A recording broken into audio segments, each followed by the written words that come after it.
Hi, ladies and gentlemen. Notes 4.2 are on the parabola.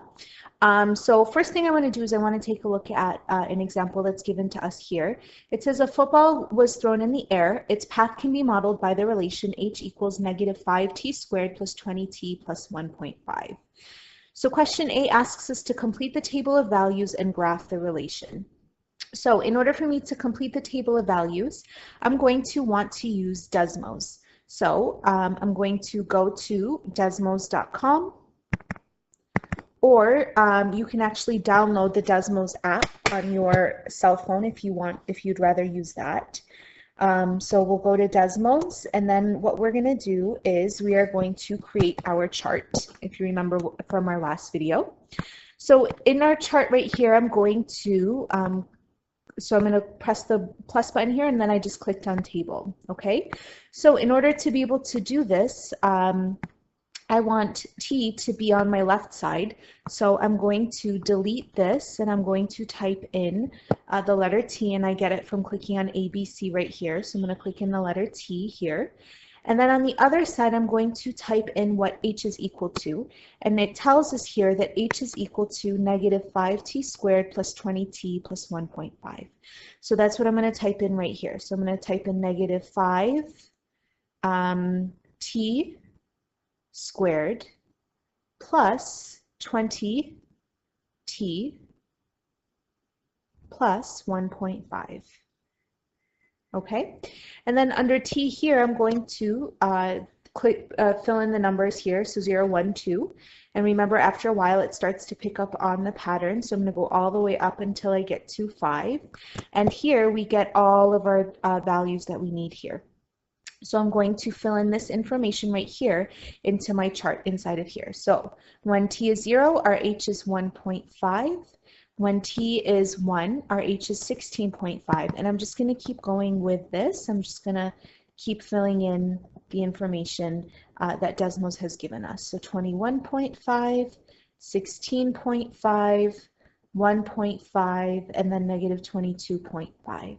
Okay, now when I do this right here, this piece doesn't matter because the football is not going to go underground. So the football won't go underground. So we really don't care about this value when T is 5.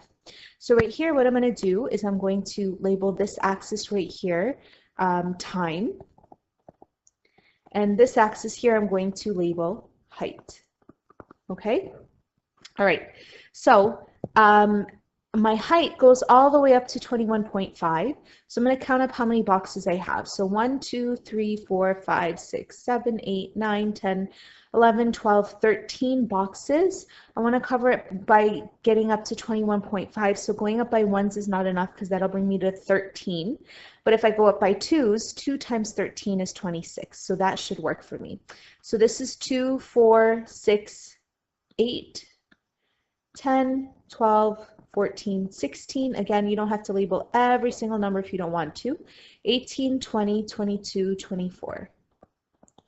Okay, and then on the time axis right here, I'm going to go from 0 to 4. So going up by ones, I think, is a reasonable option. Okay, and at time 0, we have a height of 1.5. So I'm going to go to 0 and then 1.5, and I'm going to put a dot there. At time 1, we have a height of 16.5. So at 1 and it doesn't say the unit, but I'm pretty sure it's in seconds. So at 1 second, we're at 16.5.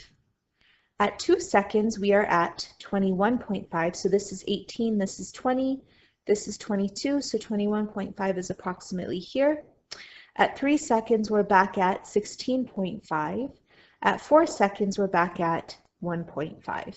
Okay, so if I take a look at this right here, I'm going to connect my dots with a nice smooth curve right here. So this is what it looks like. So it says use your graph to estimate how long the ball was in the air. Well, it started in the air at 0 seconds, and then at 4 seconds it was still at 1.5. So a little bit after 4 seconds is when it finally hits the ground. So we're going to say that the ball was in the air for a little longer than 4 seconds. Okay? So then it says to use your graph to estimate the vertex or the coordinates of the vertex of the relation. So I can look right here and I can see, oh, there's my vertex right here, and it happens at 2, 21.5, which are the coordinates that we have right here. So 2, 21.5, this is my vertex, because remember your vertex is your highest point. So our vertex is at 2, 21.5, and then it says to explain the meaning of the coordinates of the vertex. So what this means is the football reaches its highest point of 21.5 meters at 2 seconds, because this is time, and this is height, and this is the highest point. So the meaning of the vertex is the football reaches its highest point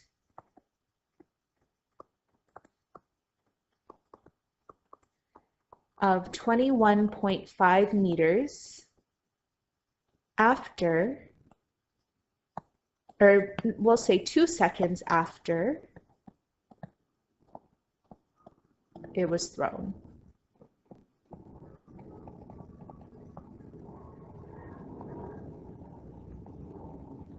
Okay, and then part E, explain the meaning of the data in the first row of the table. So they're asking about this data right here. So this data right here is telling us time 0, so we'll put down the coordinate 0, 1.5. So this is 0 seconds, and this is 1.5 meters. So it's telling us that at, or when the ball was originally thrown,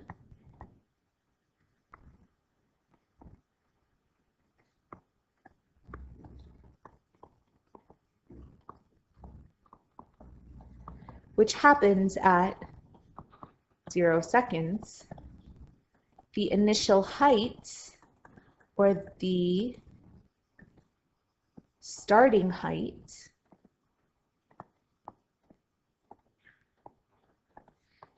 is 1.5 meters. Okay, we want to write in the general formula for a parabola. So the general formula for a parabola is y equals ax squared plus bx plus c, and this is called standard form. So right here, it says the parameters a, b, and c affect the shape of the graph. It's important to determine what a, b, and c are. Identify a, b, and c in the following parabolas. So if you look right here, the a is always accompanied with the x squared term. The b is always accompanied with just the x term, and then the c is just all by itself. Okay, so if I take a look right here, the a value, 2x squared, the a value has to be 2. The b value is always the coefficient in front of the x, so the b value is 3. And then the c value is the constant term, the term that's by itself, so it is 5. Okay, so for number 2, you should have 3x squared minus 5x plus 6, so the a value is 3. The b value right here is -5, and the c value is 6. So this isn't so bad. Now take a look at question 3. The a value has to be a number, so there's no number that you can see in front of the x squared. So right here we say that we have -1x squared right here. So the a value here is -1. The b and the c value shouldn't be so bad, so b is -4 and c is -7. Okay? Now, for number 4, same thing, we have 1x squared, so the a value is 1, okay? There are no x's here at all, just plain x's, so we would say that the b value is actually 0, because there's no b value here, and then the c value is -4, okay? And then in our last example, the a value is -3, Okay, the b value here is positive 5, and then there's no number that's by itself here, so we're adding 0 on, so the c value is going to be 0. So now on the next page, it asks us to fill in the following information. So just a reminder that this line right here that is cutting the parabola in half is your axis of symmetry, and it's always going to be in the middle of your parabola. Okay.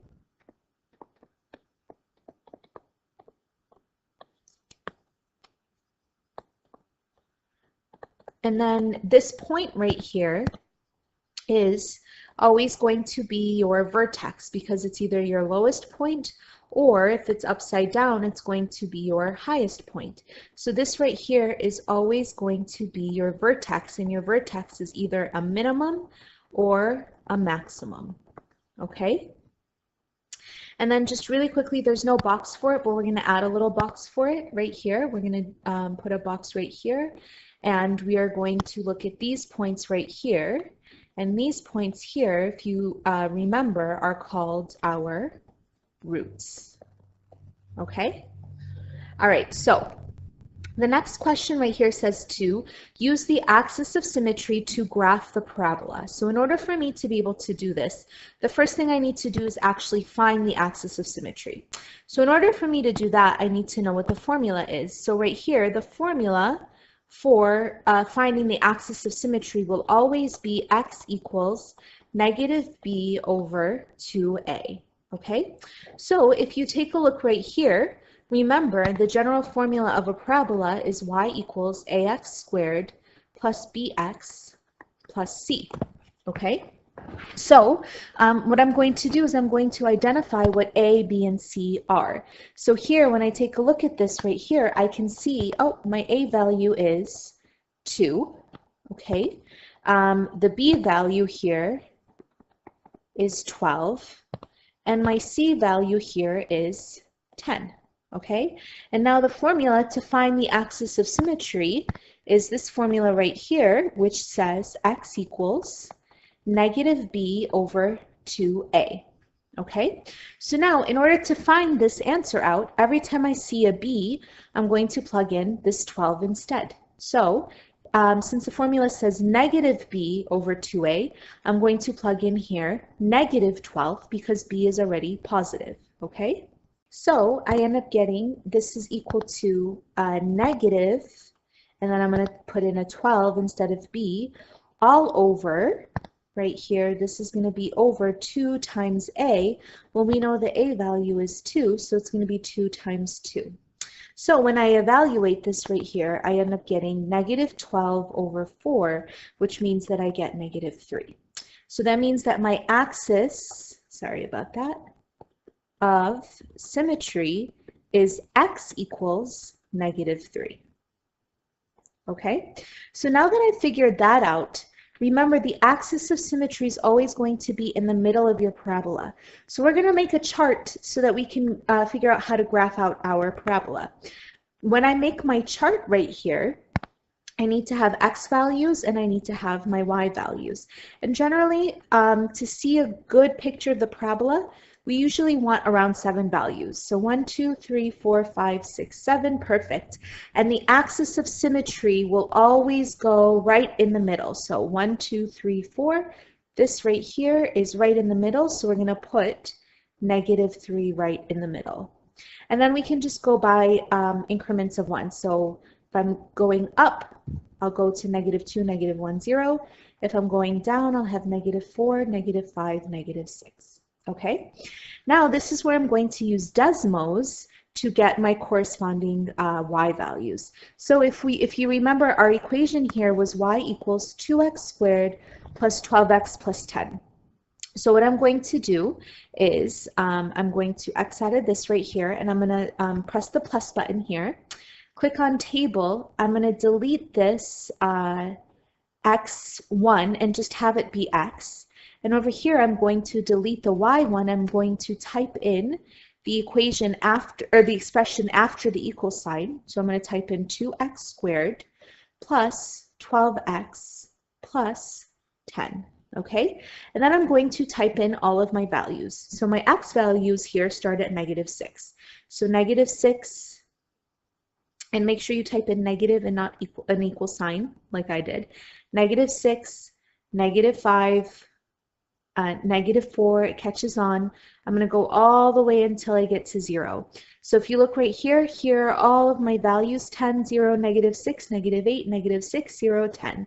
So I'm going to go ahead and fill in that information right here.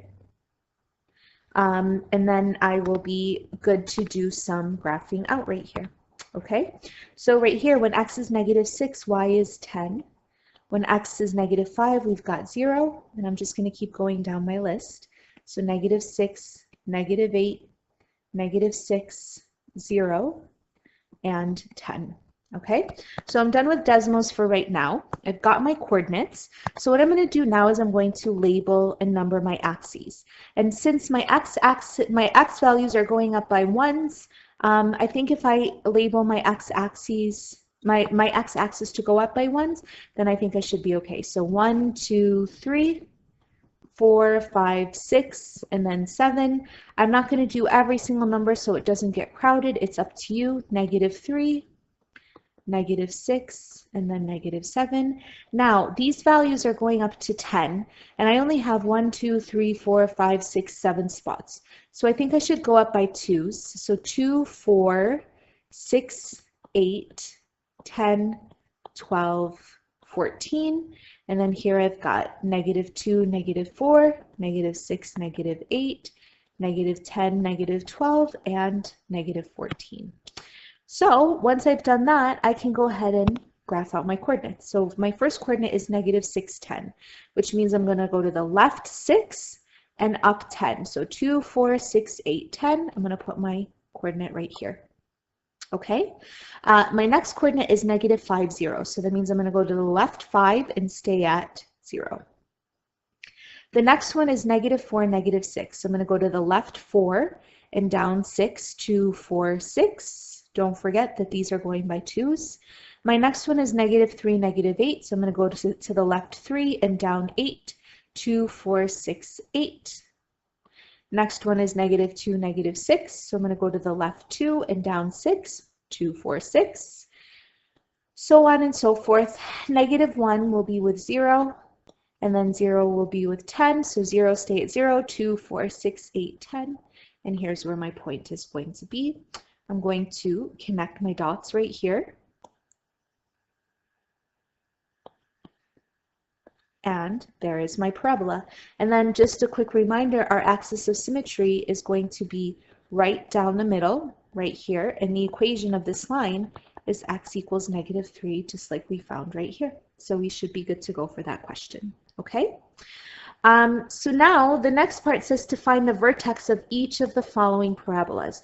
So in order for me to find the vertex of each of these parabolas, the vertex will always occur right on the axis of symmetry. So the first thing I'm going to do is I'm going to find the axis of symmetry.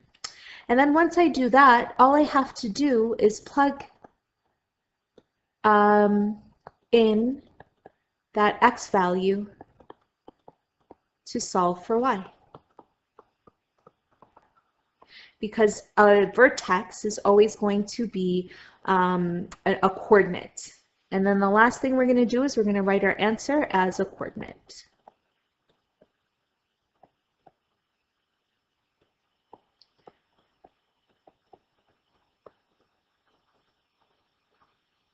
Okay, so let's go ahead and do a couple of these examples right here. So for question number 2, the first thing I want to do is identify what A, B, and C are. So right here, when I take a look at this right here, I can see that A is 2, I can see that B is 12, and that C right here is -3. Okay, so step number 1 we said was to find the axis of symmetry. And to do that, our equation is x equals -b over 2 times A. So right here, if B is 12, I'm going to do -12, because it's always negative of whatever this is right here, over 2 times A, which is 2. So I get -12 over 4, which is -3. So I found my axis of symmetry. Okay? The next thing that I need to do is plug in that x value to solve for y. So here in my equation right here, every time I see an x, I'm going to plug in -3, and then I'm going to solve for y. Okay?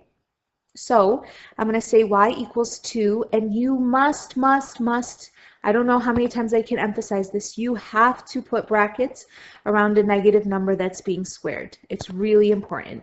So 2 times -3 squared plus 12 times -3. And then I'm just going to copy down this -3 right here.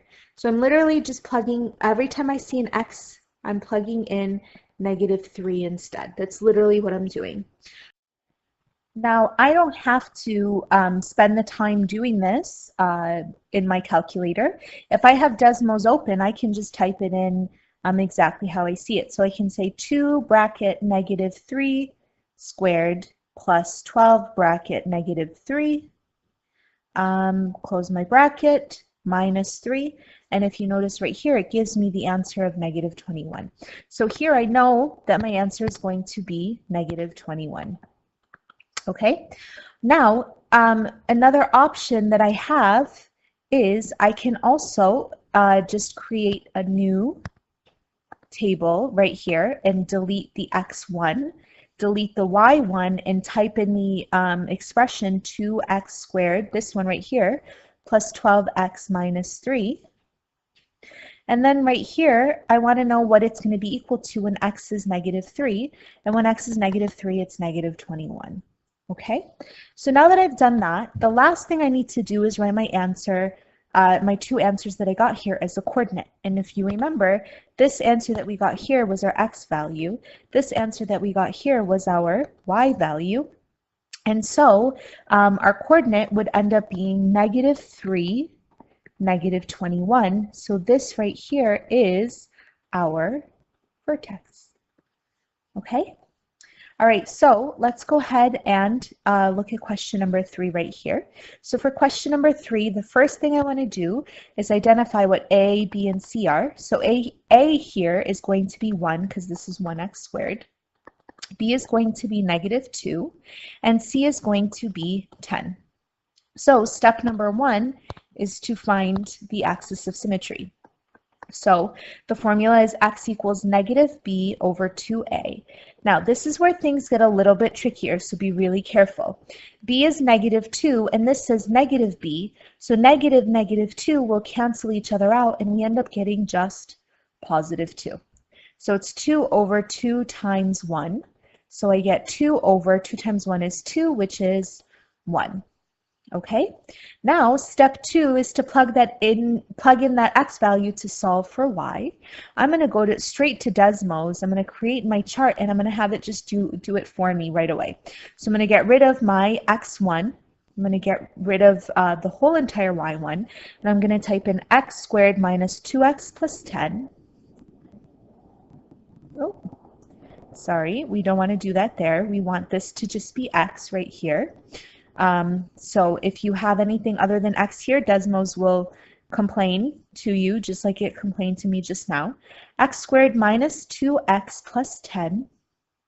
And I want to know what it's equal to when x is 1 and it's equal to 9 right here. So right here I can say that y equals 9. So if x is 1 and y is 9, then my vertex is going to be 1, 9. Okay? All right, let's take a look at question number 4. So in number 4, our A value right here is -1, the B value is 20, and the C value is 0. So the first thing I want to do is use the axis of symmetry to solve for, use the axis of symmetry formula to get the x value for my coordinate. So right here, I'm going to do -20 over 2 times -1, and -20 over 2 times -1, 2 times -1 is -2, which gives me 10. So I know my x value is going to occur at 10. So here I'm just going to delete this piece right here, and I'm going to type in negative x squared plus 20x instead. So negative x squared plus 20x. And I want to know what it's equal to when x is 10 and it's equal to 100. So my vertex is going to happen. So here we're going to say, so this is step 1. Here we're going to say y equals 100. So that means that my coordinate is going to be 10, comma, 100. So this right here is my vertex. Okay? All right. Last one of these questions right here. A is equal to 1 again, okay, because there's an invisible 1 in front of the x squared. There's no x's here at all, so remember how it's y equals ax squared plus bx. If there's no x's there, then we can say that b is 0, and then c equals negative 81. Okay, so step 1 is to find the axis of symmetry using the formula x equals negative b over 2a. So I'm going to say negative 0, because b is 0, over 2 times 1. And negative 0 is just 0, because 0 doesn't have a sign. 2 times 1 is 2, and when I divide 0 by 2, I get 0. So step 2, I'm going to go ahead and delete this stuff from here. And I'm going to type in x squared minus 81. And I want to know what it's equal to when x is 0. So I'm going to type in 0 here, and we get negative 81. So step 2 is going to tell us that y equals negative 81, which means my coordinate is 0, negative 81. Okay, and that's how we find our vertices of our parabolas. All right, that's it. Make sure you work on problem set 4.2 and 4.2b before you move on to watch video 4.3. And I'll be around to answer any questions you have. All right, see you later. Bye.